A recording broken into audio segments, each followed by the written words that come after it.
ഇന്നത്തെ ക്ലാസ്സിൽ നിങ്ങളുടെ മുമ്പിൽ അവതരിപ്പിക്കാൻ പോകുന്നത് ജാവാസ്ക്രിപ്റ്റ് സ്കോപ്പ് എന്നതിനെക്കുറിച്ചാണ്. എന്താണ് നമുക്ക് സ്കോപ്പ് എന്ന് നോക്കാം. സ്കോപ്പ് എന്ന് പറഞ്ഞാൽ A scope can be defined as the region of execution. ഇങ്ങനെ പറഞ്ഞാൽ എവിടെയാണോ നമ്മൾ ഒരു വേരിയബിളോ അതല്ലെങ്കിൽ ഒരു വാല്യൂവോ അത് എവിടെ എക്സിക്യൂഷൻ അതായത് വർക്ക് ചെയ്യണമെന്ന് തീരുമാനിക്കാൻ വേണ്ടിയിട്ടാണ് സ്കോപ്പ് ഉപയോഗിക്കുന്നത്. A region where the expression and value can be referenced. അതായത് നമ്മളിങ്ങനെ ഡിക്ലെയർ ചെയ്യുന്ന വാല്യൂ എവിടെ വർക്ക് ചെയ്യണം എന്ന് തീരുമാനിക്കാൻ വേണ്ടിയിട്ടാണ് പ്രധാനമായിട്ടും സ്കോപ്പ് ഉപയോഗിക്കുന്നത്. There are two scope in JavaScript that are global and local. രണ്ട് തരത്തിലുള്ള സ്കോപ്പാണ് ജാവാസ്ക്രിപ്റ്റിൽ വരുന്നത്. അതിൽ ഒന്നാമത്തത് ഗ്ലോബൽ സ്കോപ്പും അതേപോലെ തന്നെ രണ്ടാമത് ലോക്കൽ സ്കോപ്പും. ഓക്കെ, ഈ ഗ്ലോബൽ സ്കോപ്പ് എന്ന് പറഞ്ഞാൽ നമുക്ക് പ്രോഗ്രാമിൻ്റെ ഏത് ഭാഗത്തും in the global scope the variable can be accessed from any part of JavaScript code. ഇങ്ങനെ പറഞ്ഞാൽ നമുക്ക് ജാവാസ്ക്രിപ്റ്റിലെ ഏത് ഭാഗത്ത്, അതായത് ഈ ഗ്ലോബൽ സ്കോപ്പിൽ നമുക്ക് കൊടുക്കുകയാണെങ്കിൽ അത് പ്രോഗ്രാമിൻ്റെ ഏത് ഭാഗത്തും നമുക്ക് ഉപയോഗിക്കാൻ പറ്റും. എന്നാൽ ലോക്കൽ സ്കോപ്പ് ആണെങ്കിലോ, നമ്മളത് ലോക്കൽ സ്കോപ്പ് കൊടുക്കുകയാണെങ്കിൽ ഏതെങ്കിലും ഒരു ഫംഗ്ഷൻ്റെ ഉള്ളിലോ അതല്ലെങ്കിൽ നമ്മൾ ഡിക്ലെയർ ചെയ്ത ഭാഗത്ത് മാത്രമായിരിക്കും ഈ സ്കോപ്പ് വർക്ക് ചെയ്യുക. അപ്പോൾ ഇത് രണ്ടും, ഈ ഗ്ലോബലും അതേപോലെ തന്നെ ലോക്കലും വെച്ചിട്ട്, ലോക്കൽ സ്കോപ്പും വെച്ചിട്ട് നമുക്ക് സിമ്പിളായിട്ടൊരു പ്രോഗ്രാം ചെയ്ത് നോക്കാം.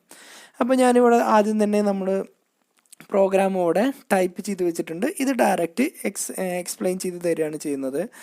ഓക്കെ, നമ്മളിതിൽ മുമ്പ് ഉള്ള ഭാഗങ്ങളൊന്നും നമ്മൾ പറയുന്നില്ല. ഇവിടെ നമ്മൾ ജസ്റ്റ് ഒരു വേരിയബിൾ ഡിക്ലെയർ ചെയ്തിട്ടുണ്ട്, വാർ എന്നെഴുതി. അതിനുശേഷം ഈ $സൈൻ ഇട്ട് കൊടുത്തു. ഈ $സൈൻ ഇട്ട് കൊടുക്കണമെന്ന് നിർബന്ധമൊന്നുമില്ല. ജസ്റ്റ് നിങ്ങളൊരു വേരിയബിളിൻ്റെ പേരെന്താണോ അത് ഇട്ട് കൊടുത്താൽ മതി. അതിൻ്റെ വാല്യൂ നമ്മൾ 200 എന്ന് ചേർത്ത് കൊടുത്തു. ഓക്കെ, അതിനുശേഷം ഇവിടെ നമ്മൾ അടുത്തൊരു ഫംഗ്ഷന് ക്രിയേറ്റ് ചെയ്തു. ഈ ഫംഗ്ഷൻ്റെ പേര് എക്സാമ്പിൾ എന്നാണ്. ഇഷ്ടമുള്ള പേര് കൊടുക്കുക, ഇന്ന പേര് തന്നെ വേണമെന്നില്ല.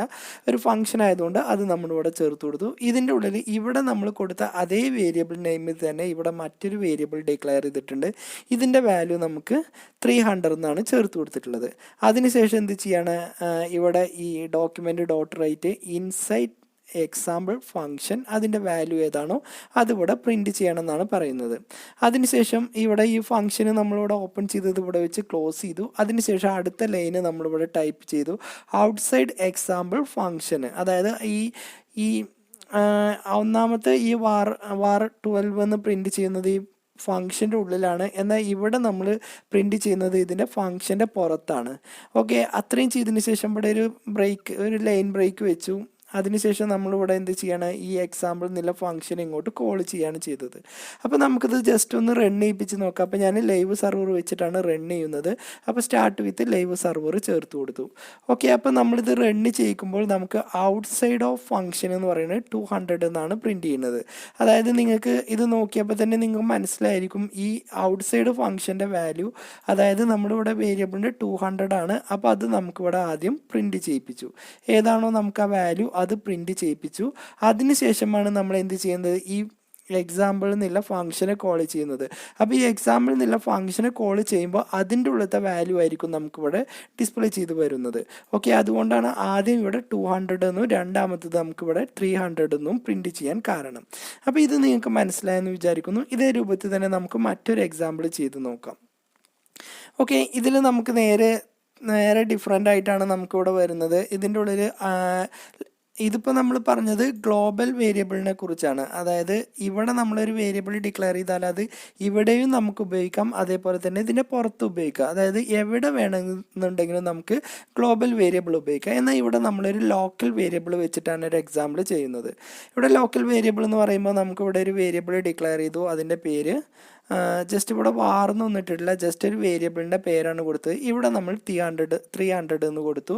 അതിനുശേഷം ഇവിടെ നമ്മൾ എന്ത് ചെയ്തു, ഇവിടെ 300 എന്ന് ചേർത്ത് കൊടുത്തു. അതിനുശേഷം ആ വാല്യൂ നമുക്കിവിടെ ജസ്റ്റ് പ്രിൻറ്റ് ചെയ്യിപ്പിച്ചു. എന്ത് വാല്യൂ വേണമെന്നുണ്ടെങ്കിലും പ്രിൻറ്റ് ചെയ്യിപ്പിക്കുക. അപ്പോൾ ഇവിടെ നമ്മളൊരു വേരിയബിൾ, ഒരു ഫംഗ്ഷൻ ഡിക്ലെയർ ചെയ്തു. ഫംഗ്ഷൻ്റെ പേര് എക്സാമ്പിൾ.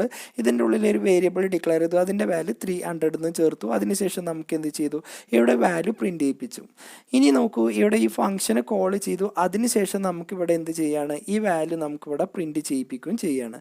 അപ്പോൾ ഇതൊന്ന് റണ്ണ് ചെയ്യിപ്പിച്ച് നോക്കാം. അപ്പോൾ ഞാനിതൊന്ന് സ്റ്റോപ്പ് ചെയ്തിട്ട് വീണ്ടും ഒന്ന് റണ്ണ് ചെയ്യിപ്പിക്കുന്നു. അപ്പോൾ ഇത് റൺ ചെയ്യിക്കുമ്പോൾ നമുക്ക് ആൾറെഡി ഇത് റൺ ചെയ്യിക്കുമ്പോഴും നമുക്ക് രണ്ട് ഭാഗത്തും 300 ആണ് വരുന്നത്.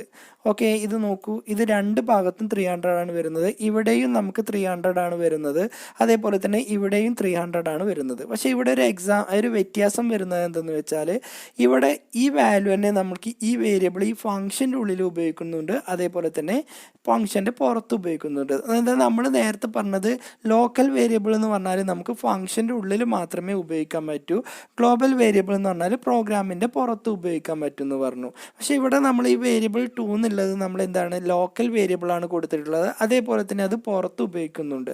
അപ്പോൾ ഇതിൻ്റെ കാരണം എന്തെന്ന് നമുക്കൊന്ന് നോക്കാം. അപ്പോൾ ഞാനിവിടെ വന്ന് when we declare a variable inside a function without using var keyword, അതായത് നമ്മൾ ഒരു ഫംഗ്ഷൻ്റെ ഉള്ളിൽ var എന്നുള്ള കീവേഡ് ഉപയോഗിക്കാതെ ഒരു വേരിയബിൾ ഡിക്ലെയർ ചെയ്യുകയാണെങ്കിൽ it act as A global variable. Okay, ഇത് നമുക്ക് എന്ത് ചെയ്യും, ഒരു ഗ്ലോബൽ വേരിയബിൾ ആയിട്ടായിരിക്കും ഡിക്ലെയർ ചെയ്ത് വരിക.